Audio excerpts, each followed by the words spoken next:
నమస్కారం అండి. అంతర్యామిలో ఈరోజు అంశం వీణుల విందుగా మాటలు.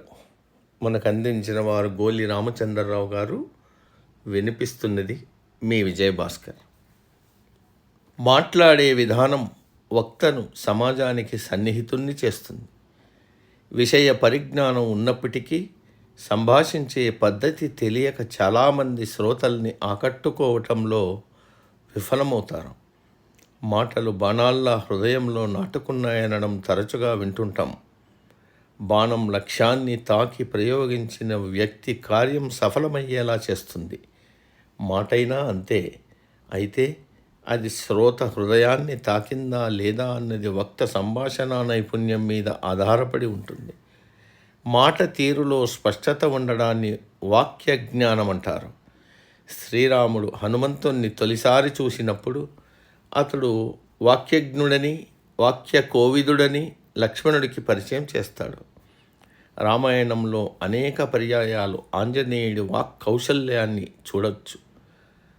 సంభాషణ రక్తి కట్టడానికి వక్తకు తాను మాట్లాడే భాషతో పాటు శరీర భాష పట్ల కూడా అవగాహన ఉండాలి.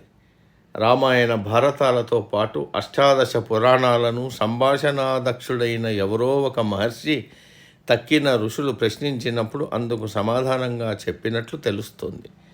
ఆయా గ్రంథాల్లో అనేక కథల్ని, ఉపకథల్ని, అనేక ప్రశ్నలకు సమాధానాల్ని నాటి మహర్షులు చేర్చారు.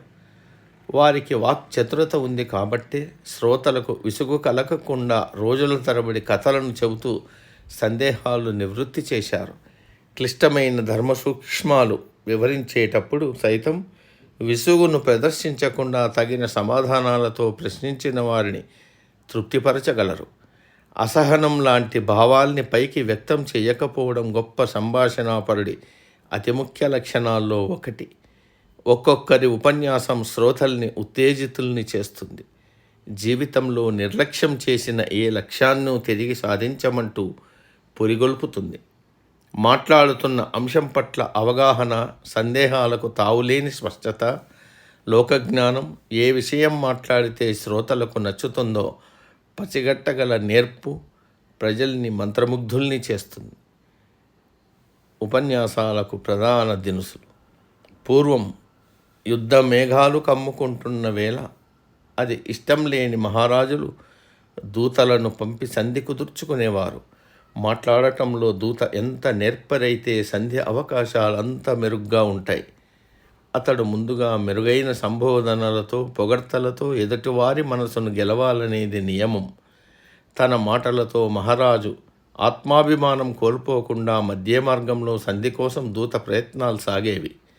మాటలు ఎక్కువయ్యే కొద్దీ మనిషి పల్చబడిపోతాడు.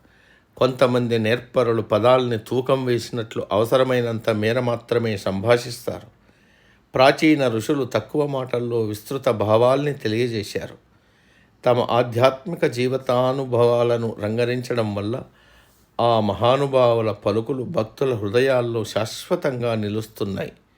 దీని ద్వారా సంభాషించేటప్పుడు సందర్భోచితంగా స్వీయానుభవాల్ని వ్యక్తీకరించడం వల్ల ప్రసంగం ఆకట్టుకుంటుందని అర్థమవుతుంది. పదాల్ని పంచదార పలుకుల్లా మార్చి ఉపయోగించే వక్త అందరికీ మిత్రుడవుతాడు. సమాప్త. సర్వే జన సుఖినో భవంతు. అందరూ బాగుండాలి, అందులో మనం ఉండాలి.